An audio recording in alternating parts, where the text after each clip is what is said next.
여러분 구약 성경에서 출애굽기, 민수기, 신명기, 여호수아에 걸쳐서 등장하는 두 명의 인물을 아시죠? 바로 모세와 여호수아입니다.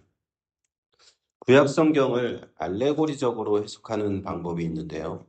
이 알레고리적 해석이라는 것이 무엇인가?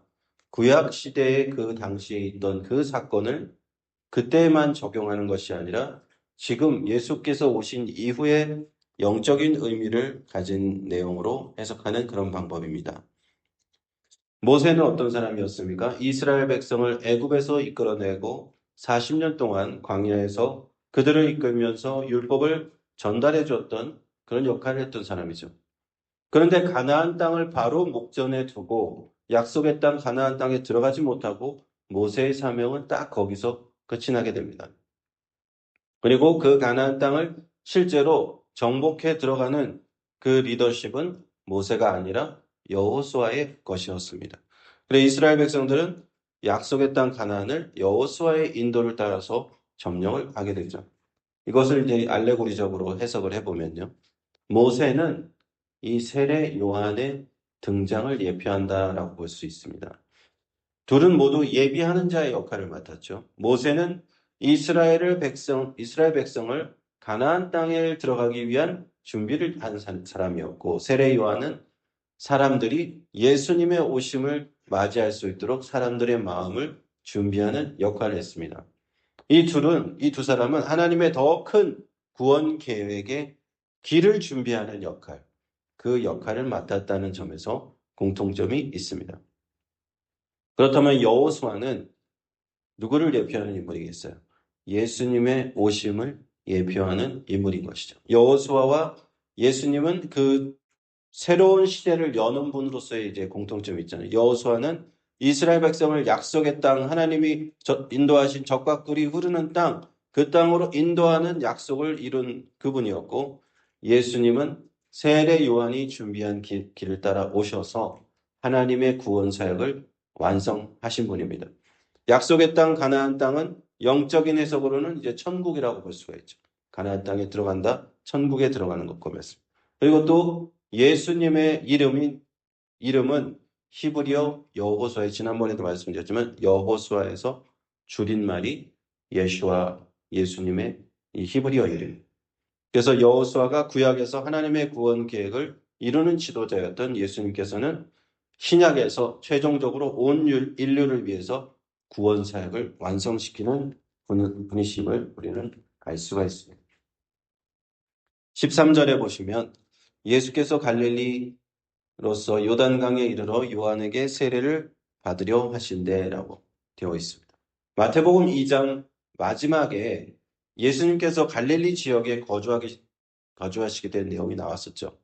네. 어제 베들레헴에서 태어나셨는데 그 헤롯이 죽이려고 하니까 애굽으로 피신하셨다가 다시 올라왔지만 그 아들 아켈라오가 더 지독한 왕이었기 때문에 갈릴리로 피신하셨던 이제 갈릴리에서 예수님께서 이 땅에 자신을 드러내시기 전에 이 세례 요한에게 오셨다라는 것. 그리고 세례를 받으려고 하셨습니다. 그래서 14절에 요한이 말려 가로되 내가 당신에게 세례를 받아야 할 터인데 당신이 내게로 오시나이까. 예수님께서 세례를 받으려고 하는 이 장면, 받으시는 장면에서 많은 사람들이 우리도 그렇고 의문을 가질 수도 있어요. 그렇죠? 예수님은 죄가 없으신 분인데 세례를 받으실 필요가 무엇이 있는가 하는 것이죠. 세례 요한 본인 당사자도 그렇게 생각한 거예요. 아니 하나님의 아들 메시아 그리스도인 예수께서 자신에게 세례를 받으신다고 하니 이게 말이 안 됩니다. 제가 당신에게 세례를 받아야지 어찌하여 저에게 세례를 받으시려고 하십니까? 라고 여쭤보는 거예요. 그리고 세례 요한은 이 앞절에도 말했잖아요. 제가 주는 세례는 물로 주는 세례일 뿐에 불과하지만 주님께서 오실 그분 메시아 그리스도가 오시면은 성령과 불로 세례를 주시는 분이 아니십니까? 그래서 불과 성령으로 세례 주시는 분한테 제가 받아야지 물 세례를 제가 줄 이유가 있습니까? 하면서 어리둥절하게 이렇게 물었던 거예요. 그런데 예수님께서 이제 대답하십니다. 15절을 보시면 예수께서 대답하여 가라사대 이제 허락하라. 우리가 이와 같이 하여 모든 의를 이루는 것이 합당하니라 하신대 이에 요한이 허락하는지라. 예수님께서 말씀하십니다. 지금은 이것이 하나님의 뜻이다. 모든 의를 이루는 것. 하나님께서 이것을 원하신다. 우리 주 예수 그리스도의 구원 사역이 바로 하나님의 모든 의인데 예수님께서 구원 사역을 이제 막 시작하시고 이 땅에서 자신의 사역을 드러내실 그 시작점인데 이제는 그 첫 스타트를 첫 이 관문을 여실 때 구약의 마지막 선지자로 여겨질 수 있는 이 세례 요한에게서 세례를 받으심으로써 공식적으로 그 관문을 여시겠다라는 것이었습니다. 그리고 이제 그 예수 그리스도께서는 이후로 본격적인 구원 사역을 시작하시는데 그 출발선상이 세례 요한으로부터 세례받으심에 있다는 것이고 이것이 하나님 아버지의 뜻이라는 것을 예수님께서 말씀해 주시는 겁니다. 그래야 해서 세례 요한은 예수님의 분부에 따라서 그분에게 세례를 베풀어 드렸습니다. 그럼으로써 세례 요한의 사명은 여기까지가 완성이었던 거예요. 세례 요한은 다른 사람들에게 회개하라, 천국이 가까웠다는 걸 전파하고 많은 사람들에게 요단강에서 세례를 베풀었지만 주의 길을 예비하셨지만 그 세례 요한의 마지막 사명 그것이 예수님께 세례를 드리는 거기까지가 그의 사명이었던 그 이유는 세례 요한은 성경에 등장하지 않습니다. 거기까지 하고 하나님의 사역 자신에게 주신 그 사명을 완수하고 그는 사라진 것이죠. 비슬리 메레이라는 신학자가 이 장면에 대해서 다음과 같은 해석을 했습니다. 예수께서 세례를 받으신 까닭은 자신이 죄인이었기 때문이 아니고 단순히 세례 요한의 가르침을 따르기 위함도 아니었다. 예수께서 세례를 받으신 까닭은 당신 자신이 죄로 인하여 멸망할 수밖에 없는 당신의 백성들과 한 몸이라는 사실을 보여주기 위함이었다. 메시아는 이스라엘을 대표하는 인물이고 이제 전 인류를 구원하는 인물이기 때문에 이 역할을 수행하시기 위해서 당신의 백성들과 함께 세례를 받으시고 그리고 나서 성령의 기름 부으심을 통해서 당신에게 부여된 사명을 완수할 능력을 받으신 것이다. 이렇게 그 신학자는 해석을 했습니다. 이어서 보시겠습니다. 예수께서 16절, 17절을 보겠습니다.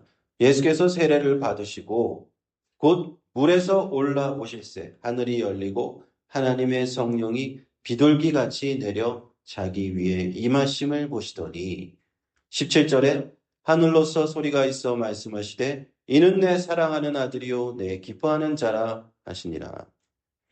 그리고 이 순간 예수님께서 세례를 받으시고 물에서 올라오시는 순간 하나님 아버지께서 성령을 보내주신 그렇죠. 성령은 성경에 주로 바람, 불, 비둘기 이 세 가지로 묘사가 되는데 여기서는 비둘기같이 내려서 예수님 위에 임하셨다라는 것입니다. 이제 성령의 능력이 예수님 위에 임하심으로써 예수님은 하나님의 일을 본격적으로 하실 완벽한 준비가 되신 것입니다. 이제 전 인류를 구원하실 그 구원 사역을 시작할 준비가 되신 것입니다. 그때 뭐가 또 있습니까? 하늘로서 하나님의 계시의 말씀이 이를 더 한번 확인해 주십니다. 소리가 일러 가라되 이 성령을 받은 이 예수라는 분은 물에서 방금 올라오신 이분은 바로 내 사랑하는 아들이요 내 기뻐하는 자라. 하나님 아버지의 목소리로 확실한 증표를 주시는 것입니다. 초대교회 성도들이 이 마태복음 3장 마지막 부분을 이렇게 처음 읽었을 때 이들은 무엇을 발견했냐? 삼위일체 교리를 여기서 발견했습니다. 하나님 아버지, 성자 예수님, 성령님 동시에 한 장면에 등장을 해요. 여기서 이제 삼위일체 교리가 발전하기 시작해요. 마태복음 3장부터 시작해서 발전하게 됩니다. 세례요한에게서 세례를 받으실 필요가 없으신 우리 예수님께서 하나님의 구원 사역을 공식적인 선언하는 의미로 세례를 받으실 때 이 삼위일체 하나님께서 함께 등장하시더라라는. 예수님은 세례를 받으시고 물에서 올라오셨고 성령은 비둘기처럼 성전 예수님께 내려오셨고 하나님 아버지께서 그것을 소리로 인증해 주셨습니다. 하나님은 세 분이시지만 한 분이신 이 신비로운 삼위일체의 하나님의 모습을 우리가 이 말씀 속에서 볼 수 있다는 겁니다. 다른 한편 세례 요한은 이제 자신의 사명을 끝까지 완전히 완수했습니다. 주의 길을 예비하라. 자신에게 주신 하나님의 사명, 그것을 마치 달리기 주자가 내 임무를 완수하고 내가 여기까지 달리고 바통을 다른 투자에게 넘겨주듯이 자신의 사명을 다 완수하고 예수님께서 사역을 이제 시작하실 수 있도록 하고 본인은 이제 역사의 뒤안길로 사라졌습니다. 그 세례 요한의 마음은 얼마나 기쁜 마음이었을까요? 하나님께서 나에게 여기까지 이것을 하게 하셨다 하면서 얼마나 감사한 마음을 가졌을까요? 이제 예수님께서는 육신의 계보론, 마태복음 1장에서 나왔죠. 육신의 계보론은 다윗의 자손이시고 유대인의 왕이시고 하나님의 아들로서 성육신하시고 성령으로 잉태되신 하나님의 아들로서 하나님의 나라를 이 땅에 이루실 한없는 권능을 성령의 임재와 동시에 이제 가지게 되셨습니다. 공생의 사역을 시작하십니다. 그런데 많은 사람들이 예상했던 바와는 달리 예수님은 그 사역이 왕으로 군림하는, 다른 사람들을 다스리고 다른 사람들을 지시하고 이런 사역은 아니셨다는 걸 우리가 이제 보게 될 겁니다. 예수님의 사역은 어떤 사역이었습니까? 대신 낮아지신 섬기시고 제자들의 발을 씻기시고 자신이 그들을 대신하여 고난을 당하시고 십자가에 죽기까지 하나님의 뜻에 순종하는 그 사역의 모습을 이제 보여주십니다. 그래서 세례 요한의 이 예수님을 향한 이 세례는 십자가에 죽기까지 순종하신 예수님의 그 죽으심을 예비하는 세례라고도 볼 수 있습니다. 사랑하는 성도 여러분, 우리도 세례 요한처럼 주님의 길을 예비하는 순종의 길을 걸어야 할 줄로 믿습니다. 이제 주님께서 부활승천하신 예수님께서 다시 오실 때 우리가 그 주님이 오실 길을 예비해야 되지 않겠어요? 하나님의 우편에 앉으사 영원한 왕이 되신 그리스도의 이제 오실 길, 우리가 맞이하게 될 예수님의 그 길을 예비하는 세례 요한처럼 예비하는 저와 여러분의 믿음의 사람들이 다 되시기를 주님의 이름으로 축원합니다. 아멘. 기도하겠습니다.